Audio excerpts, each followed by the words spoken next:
అదరగొట్టే కారం రంగు రుచి ఆచి కారం పొడి.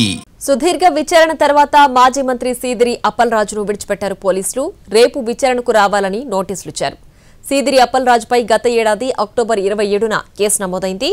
మైనర్ బాలికపై దాడి అంశంలో పోలీస్ స్టేషన్ దగ్గర ఆయన చేసిన వ్యాఖ్యలపై టీడీపీ కార్యకర్త ఫిర్యాదు చేశాడు.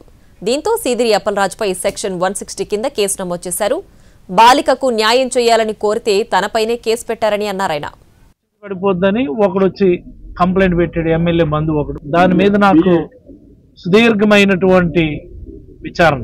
నేను అడుగుతున్నాను, మైనర్ బాలిక మీద దాడి చేసినటువంటి వ్యక్తుల్ని విడిచిపెట్టేస్తారు, మీరు ఎందుకు యాక్షన్ తీసుకోరు అని అడిగినందుకు కేసు పెట్టి ఈ మాదిరి వేధిస్తారు. పోలీస్ స్టేషన్లోనే మీ రిసెప్షన్లోనే దాడి చేస్తారు, హత్యాయత్నం చేస్తారు, చంపేయండి నరికేయండి అన్నటువంటి మాటలు వీడియోలు మనం చూడొచ్చు. మీరు అందరూ కూడా చూశారు. ఆ దుర్మార్గమైనటువంటి ఆ యాక్ట్ చూసాం మనందరూ. వాళ్ళ మీద మీరు కేసులు పెట్టండి అని అడిగినందుకు నా మీద కేసు పెట్టారు, కానీ దాడి చేసినటువంటి వ్యక్తుల మీద నామమాత్రమైనటువంటి ఎఫ్ఐఆర్